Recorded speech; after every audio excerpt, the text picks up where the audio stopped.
Zero fees embedded systems scholarship test ద్వారా 100% free seat సాధించండి. చిరంజీవి గారి విషయానికి వస్తే ఎన్టీఆర్, ఏఎన్ఆర్, కృష్ణ, శోభన్ బాబు, కృష్ణంరాజు, మురళీమోహన్, చంద్రమోహన్, ఆయన వచ్చిన అతి కొద్ది కాలంలోకే నాగార్జున, వెంకటేష్, బాలకృష్ణ లాంటి యంగ్స్టర్స్ వచ్చారు. వీళ్ళందరినీ దాటుకొని శివశంకర వరప్రసాద్ మెగాస్టార్ ఎలా అయ్యాడంటే ఆ క్వాలిటీస్ ఏమని చెప్తారు మీరు? Hard work, sir hard work, hard work. There is no other way. Okay, కష్టపడ్డమే. ఆయన కష్టపడ్డాడు, ఫలితం దక్కింది ఆయనకి. చిత్తశుద్ధితో పనిచేశాడు సార్. బేసికల్గా ఆయన భారత్ స్కౌట్స్ ఇది దీంట్లో ట్రైన్ అయి ఉన్నాడు. అందుకని ఆ డిసిప్లిన్ మొదటి నుంచి అలవాటు అయిపోయింది. ప్లస్ చిరంజీవి గారి ఫాదరు చాలా స్ట్రిక్ట్గా డిసిప్లిన్తో పెంచాడు పిల్లలు. అందుకని ఆ డిసిప్లిన్ అలవాటైంది. లక్కీగా సురేఖ్ గారు భార్య కావటం, అమ్మాయి చాలా చాలా సిస్టర్ లాగా. ఆ అమ్మాయి ఎంతో ఓపికగా ఆయనకి ఎప్పుడు వచ్చినా లేటుగా వచ్చినా ఎలా చేసినా ఆయనకి చాలా బాగా చూసుకుని ధర్మపత్నిగా అమ్మాయి చేసిన సేవ అంతా ఇంత కాదు. That's why is happy. చాలా ఆనందంగా ఉంది సార్. ఎందుకంటే చిరంజీవి గారి ప్రస్తావన వస్తే అందరూ ఇప్పుడు మనం మాట్లాడుకున్నట్టే ఆయన కష్టపడ్డాడు, ఆయన నేర్చుకున్నాడు, పడ్డాడు, లేచాడు, గెలిచాడు, అందరూ ఇలా మాట్లాడుతూ ఉంటారు.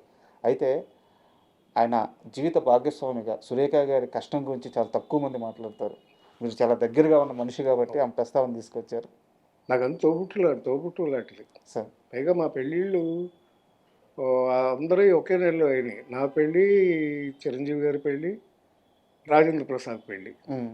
మా ముగ్గురు పెద్ద పిల్లలు, చిరంజీవి గారు పెద్దమ్మాయి, నా కొడుకు, రాజేంద్ర ప్రసాద్ కొడుకు, ముగ్గురు ఒకే నెలలో పుట్టారు. ముగ్గురు మేము మున్సిపల్కి షూటింగ్ చేస్తున్నాం ఇక్కడే సంజీవ్ రెడ్డి నగర్లో. అదే షూటింగ్లో ముగ్గురు పిల్లలు పుట్టారు. ఆ ముగ్గురిని కూడా పార్టీలు చేసుకున్నాం. అలాగా కోఇన్సిడెన్స్ అని. So we had a good life. Chiranjeevi గారికి సక్సెస్లు ఉన్నాయి, ఫెయిల్లు ఉన్నాయి. మధ్యలో ఒక పీరియడ్లో కొన్ని ఫ్లాపులు బాగా పడ్డాయి. సరిగ్గా ఎప్పుడంటే హిట్లర్కి ముందు హిట్లర్ నుంచి సెకండ్ ఇన్నింగ్స్ అంటారు. హిట్లర్కి ముందు చాలా వస్తే ఫ్లాప్లు వస్తే కొన్నాళ్ళు, ఒక 6 నెలలు అసలు షూటింగ్ చేయలేదు ఆయన. బెంగళూరు వెళ్ళిపోయి, బెంగళూరులో ఆయనకి రిసార్ట్ ఉంది, అది మా బ్రదరు కట్టారు, అలంకృత అని. అందులో ఆయనకి హౌస్ ఉంది, సొంత హౌస్, 4 ఎకరాలు సైట్లో ఇల్లు ఉంది. అక్కడికి వెళ్ళిపోయి అక్కడే ఉండిపోయారు. గ్యాప్ తీసుకున్నారు 6 నెలలు గ్యాప్ తీసుకుని అప్పుడు హిట్లర్ సబ్జెక్టు మీద వర్కౌట్ చేసి సక్సెస్ తీసుకుని తిరిగి వచ్చి అక్కడి నుంచి మళ్ళీ ఆగలేదు. హిట్లర్ తర్వాత ఇమీడియట్గా ఇక సక్సెస్లు వచ్చినాయి మళ్ళీ. యాక్చువల్గా ఇప్పుడు మీరు హిట్లర్ అన్నారు కదా సార్, కానీ దానికంటే ముందు అంటే చిరంజీవి అప్పటికి ఇంకా మెగాస్టార్ కూడా కాలేదు. చిరంజీవిని మెగాస్టార్ చేసిన సినిమాలు పసివాడి ప్రాణం, యముడికి మొగుడు, ఇలాంటి కొన్ని సినిమాలు ఉన్నాయి. Gang leader. బట్ ఆ ఫేజ్ స్టార్ట్ అవ్వడానికి కారణం ఆ ఫేజ్ నారాయణరావు అంటే ఒప్పుకుంటారు? నేను కాదు ఆయన స్వయం కృషి. కానీ పసివాడు ప్రాణం సినిమా చిరంజీవి గారికి పడకపోయి ఉంటే అట్లాగా లెక్క వేయలేం కానండి. ఆ పసివాడు ప్రాణం చేయడానికి ముఖ్య కారణం నేనే. ఎందుకంటే అది యాక్చువల్గా నేను తీద్దామని నేను వెళ్ళి ఫాజిల్ గారి దగ్గర రైట్స్ కొనుక్కొచ్చాను. అది మలయాళంలో ఆయనే తీశారు, అమ్మాయి సుజిత అనే పిల్ల. అయితే నేను అరవింద్ గారికి చెప్తే, నేను సరే నారాయణరావు అంటే, నేను డబ్బు తీసుకెళ్ళి ₹1,00,000 ఆ రోజుల్లో పసివాడి ప్రాణం ఉన్నాయి మలయాళం దగ్గర, ఆయన ఫాజిల్ గారి దగ్గర రైట్స్ కొనుక్కొని తీసుకొచ్చి చిరంజీవి గారికి మెడ్రాస్లో చూపించాం. ఆయన అన్నారు, ఏం నారాయణరావు పాటలు లేవు. ఆ ఒరిజినల్ సినిమాలో సత్యరాజు గారు చేశారు తమిళ్లో. అయితే ఆయనకి పాటలు గీటలు అవసరం లేదు, పాటలు లేవు, ఫైట్లు లేవు, మరి నన్ను ఎట్లా యాక్సెప్ట్ చేస్తారు జనం అనేది ఆయన డౌట్ పడ్డాడు. లేదు చిరు, నేను ఒకటే మాట చెప్పాను, ఏమంటే నీకు పిల్లల మనసులో నువ్వు ముద్ర వేసుకున్నావు, పిల్లల కోసం నువ్వు ఏ సాక్రిఫైస్ చేసినా అది నీకు హైలైట్ అయిపోద్ది సినిమా. ఈ సబ్జెక్ట్గా చూడు అంతే. అది కథ ఏంటంటే ఒక ఇన్నోసెంట్ మూగ పిల్లవాడిని సేవ్ చేయడమే కథ. ఇంకా అదే మిగతా ఏమక్కర్లేదు. అదే హీరోయిజం. అదే హీరో, అదే హీరో. నువ్వే నీకు అంత మంచి పేరు వస్తుంది ఈ సినిమా చేయమంటే సరే అన్నారు. కానీ ఈలోపు చక్రవర్తి అనే సినిమా షూటింగ్కి బాంబే షూటింగ్ వెళ్ళారు. ఈలోపు ఏం చేశాడు, నా ఫ్రెండే హరిప్రసాద్ అని, నా పార్ట్నరే, వాడేం చేశాడు, డబ్బింగ్ రైట్స్ కొనుక్కొచ్చాడు తమిళ సినిమాది. తీసుకొచ్చేసి షూటింగ్ స్టార్ట్ చేసాడు ఎవరితో, కృష్ణరాజు గారితో. ఇదే పసివాడి ప్రాణమే. వెళ్ళిపోయి షూటింగ్ స్టార్ట్ చేశాడు. కోదండరావు రెడ్డి గారు డైరెక్టర్. షూటింగ్ మొదలు పెట్టేశారు. నాకు తెలిసింది షూటింగ్ మొదలు పెట్టారని. అదేంటిది, నేను రైట్స్ కొనుక్కుంటే అంటే ఆడి డబ్బింగ్ రైట్స్ ఉంది అతనికి, అందుకని డబ్బింగ్ రైట్స్ కొంటే స్ట్రైట్ సినిమా తీయకూడదు. పైగా ₹1,00,000 పెట్టి కొన్నాను ఆ రోజు. 1,00,000 అంటే తక్కువేం కాదు. అంటే సరే నేను బాంబేకి ఫోన్ చేశాను అరవింద్ గారికి. అరవింద్ గారు డాక్టర్ గారు ప్రొడ్యూసర్ దాకా చక్రవర్తి. అరవింద్ గారు ఇట్లా వాళ్ళు మొదలు పెట్టారు అంటే, ఆ చిరంజీవి గారికి కూడా పెద్దగా ఇంట్రెస్ట్ లేదు కదా, వదిలేద్దాంలే నారాయణరావు అన్నాడు. వదిలేస్తే ఎందుకు నేను చెప్పాను, లేదు అరవింద్ గారు, నేను సబ్జెక్ట్ మాత్రం వదను, చిరంజీవి గారితోనే తీయాలి ఈ సినిమా, ఇంకెవరితో తీసినా కుదరదు. అంతేనంటావా అన్నాడు. అంతే సార్ అన్నాను. సరే కానీ అయితే మేము షూటింగ్ నుంచి వచ్చేసేసాక మనం కూర్చొని డిసైడ్ చేద్దామండి, ఈ లోపు నేను చేయాల్సిన పనులు ఉన్నాయని చెప్పి ఇమీడియట్గా నేను నెక్స్ట్ ఫాజిల్ గారికి ఫోన్ చేసి, ఫాజిల్ గారి ఒరిజినల్ డైరెక్టర్, ఈ సుచిత అనే అమ్మాయి అడ్రస్ తీసుకుని, చిన్నపిల్లది, ఇప్పుడు 5 పిల్ల, అప్పుడే అమ్మాయి కేరళ నుంచి ట్రైన్లో వస్తే వెళ్ళి నేను ఆ అమ్మాయిని కిడ్నాప్ చేశాను స్టేషన్కి. వాళ్ళ అమ్మని ఆవిడని కిడ్నాప్ చేసి తీసుకెళ్ళి వాళ్ళకి ఒక 5,000 ఇచ్చారు ఆ రోజు. వారి సినిమాకి వచ్చారా వాళ్ళు? కృష్ణరాజు గారి సినిమాకి వచ్చారా? కాదు, మామూలుగా వచ్చారు. వాళ్ళు ఇంకా పిల్ల దాకా వెళ్ళాల. ఎవరు, కృష్ణరాజు గారితో ఓపెనింగ్ చేశారు. ఓకే, ఒక షాట్ తీశారు. వాహిని స్టూడియోలో ఇది ఉంటుంది, గుడి ఉంటుందా, వినాయకుడు గుడి ఉంటుంది, అక్కడ ఓపెనింగ్ షాట్ తీసి క్లాప్ కొట్టారు. నేను సుజితాని బ్లాక్ చేస్తాను ఫస్ట్. తర్వాత రఘువరన్, అప్పటికే నేను సినిమాలు చేస్తున్నాను రఘువరన్తో. రఘువరన్ ఫోన్ చేసి రఘువరన్ బ్లాక్ చేశాను. రఘువరన్, నేను తీస్తున్నాను ఈ సినిమా, నాకు కావాలి. సరే అని డేట్లు ఇచ్చేస్తాను, బ్లాక్ చేస్తాడు. తర్వాత యాంటోనీ అని ఆ గడ్డపాడు ఉంటాడు విలన్, వాడిని బ్లాక్ చేసేసారు. ముగ్గురిని బ్లాక్ చేసి పెట్టారు. అప్పుడు చిరంజీవి గారు బాంబే నుంచి వచ్చారు. వాళ్ళ ముగ్గురు లేకపోతే ఆ సినిమా లేదు. కరెక్ట్, ఎమోషన్ పోద్ది. ఆ ముగ్గురు లేకపోతే లేదు, సినిమా లేదు. సరే అరవింద్ గారు వీళ్ళు వచ్చిన తర్వాత చిరంజీవి గారితో ఫోన్ చేయించారు, కోదండరావు రెడ్డి గారికి. కోదండరావు రెడ్డి గారు, ఏంటి రెడ్డి గారు, మరి నారాయణరావు కొనుక్కొచ్చాడంట, తీస్తానని గొడవ చేస్తున్నాడు, ఏం చేద్దాం, నేను వచ్చేస్తున్నాడు, ఆయన వచ్చేసాడు.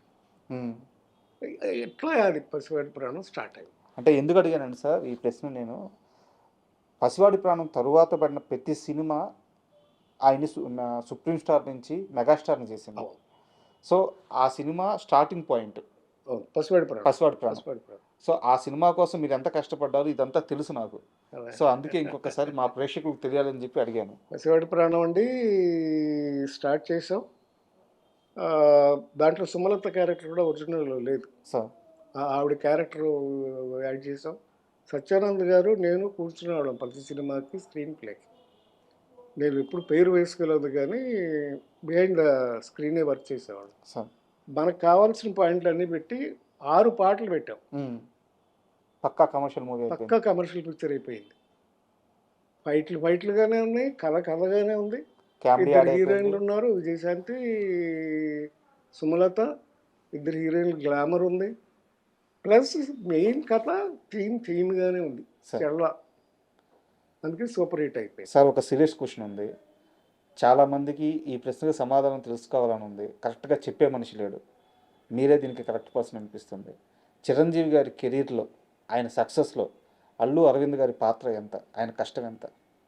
చాలా ఉందండి, చాలా ఉంది. ఎందుకంటే చిరంజీవి గారి కంటే కూడా అల్లు రామలింగయ్య గారి ద్వారా వాళ్ళ కొడుకుగా ఆయనకి సినిమా ఇండస్ట్రీలో మంచి పేరు ఉంది అప్పటికే. సార్. ప్లస్ ఆయన ప్రొడ్యూసర్గా కూడా అప్పటికే చాలా సినిమాలు తీసున్నారు. సత్యనారాయణ గారితో తీశారు సినిమాలు,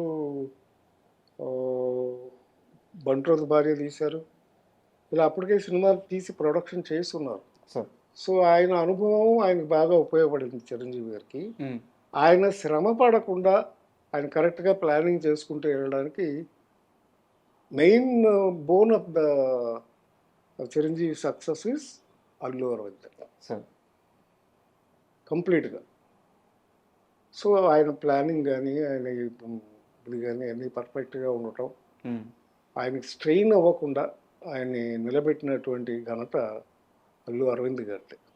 మీకు తెలిసి ఏదైనా ఒక పర్టికులర్ సిచ్యువేషన్ ఆయన హ్యాండిల్ చేసింది గుర్తుందా మీకు? చిరంజీవి గారి కోసం అల్లు అరవింద్ గారు పడ్డ ఆ శ్రమ కానీ అన్నీ అండి. ఆయన 100 days ఫంక్షన్స్ కానీ అన్నీ, ప్రతి సినిమా ఆయనకి ఏ హీరోకి అలా ఉన్నాయండి. సంవత్సరానికి ప్రతి బర్త్డేకి ఒక పిక్చర్ 100 days ఫంక్షన్ ఆడేది. ఎలా వచ్చేది 100 days? ప్లానింగ్ అట్లా ప్లానింగ్ చేసేవారు మొదటి నుంచి. సినిమా ఎప్పుడు మొదలు పెడతాము, ఎప్పుడు ఫినిష్ అవుతుంది, August 22nd 100 days ఫంక్షన్ చేయాలి. అలా ప్లాన్ చేస్తే ఆ 10 ఏళ్ళు చేసేవాళ్ళు ఆయన. గ్యాంగ్ లీడర్ ఏంటి, ఎముడికి మొగుడు ఏంటి అని, అమ్మకి అత్తకి ఎముడు, అమ్మాయికి మొగుడు ఏంటి, అలాగే హిట్లరు, గ్యాంగ్ లీడర్ 5 ఊళ్ళల్లో 4 ఊళ్ళల్లో 100 days ఫంక్షన్ చేసాం ఒకే రోజు. తిరుపతి, హైదరాబాదు, వేలూరు, విజయవాడ. సో ఇంత ప్లానింగ్, ఆయన సర్కిల్ మెయింటైన్ చేయడం కూడా అరవింద్ గారు అలా మెయింటైన్ చేసేవారు. హీరో గారి కష్టం హీరో గారు పడి ఆయన కాంటాక్ట్స్ ఆయనకు ఉండేవి. అరవింద్ గారి ప్లానింగ్ మొత్తం ఆయన చూసుకునేవాడు. వారిద్దరి మధ్య ఎలా ఉండేది సార్ అనుబంధం? బావబావమరుదులు. ఇంకా అనుబంధం అంటే ఏం చెప్పాలి, అంతకంటే సొంత చెల్లెల్ని ఇచ్చినాక ఆ అనుభవం ఆల్మోస్ట్ ఫ్రెండ్లీగా ఉండేవారు, చాలా ఫ్రెండ్లీగా ఉండేవారు. ఆయనకి ఎక్కువ శ్రమ పడకుండా మొత్తం అంతా ఫైనాన్షియల్ విషయాలు కానీ అన్ని విషయాల్లోనూ జాగ్రత్తగా, ఏమాత్రం చిరంజీవి గారి కష్టం కలగకుండా ఈ థాట్స్ చేసేదాన్ని పని. స్టాఫ్ని బట్టి మేమందరం కూడా కోఆపరేట్ చేసేవాళ్ళం. ప్రొడ్యూసర్గా కూడా కొంతమంది మేము ఏంటంటే, నేను కానీ కేఎస్ రామారావు గారు కానీ మేమందరూ చిరంజీవి గారితో ఓన్ చేసుకునేవాళ్ళం. ఆయన కూడా ప్రొడ్యూసర్ లాగా చూసేవాడు కాదు, ఫ్రెండ్స్ లాగా, ఫ్యామిలీ మెంబర్స్ లాగా చూసేవాడు. సో నేనైతే ఆల్మోస్ట్ ఒక రోజులో 12 గంటలు ఆయనతోనే ఉండేవాడిని ప్రతిరోజు. పొద్దున్నే ఆయన జిమ్కి వెళ్ళిన దగ్గర నుంచి, జిమ్కి వెళ్ళేటప్పుడు నన్ను ఎక్కించుకెళ్ళేవాడు. అలాగే సాయంకాలం షూటింగ్లు అయిపోయే వరకు అట్లా కలిసి ఉండేవాడు. ఇక్కడ హైదరాబాద్ వచ్చిన తర్వాత కొంచెం తగ్గిపోయింది. ఇక పాలిటిక్స్ వచ్చిన తర్వాత నేను వెళ్ళటం తగ్గించాను. For more videos, please subscribe to iDream. Please subscribe to iDream. Please subscribe iDream. And please subscribe to iDream. For more videos, subscribe to iDream. please like, share and subscribe to the channel. Congratulations, iDream. Subscribe to iDream. Subscribe to iDream. So subscribe to iDream Media. iDream ki iDream team andarki huge congratulations. Please subscribe iDream Media. Please subscribe to iDream. Subscribe iDream. Please subscribe to iDream. iDream అంటే నా కళల ఛానల్ను subscribe చేసుకున్న నోరు తిరుగుతలేదు, మీరైతే గంట గుర్తు కొట్టండి. For more such videos, please subscribe to iDream. Subscribe to iDream. Please subscribe to iDream. Please subscribe iDream Media. Please do subscribe to iDream. Please subscribe to iDream Media. For best entertainment and information, please subscribe iDream. And don't forget to subscribe to iDream.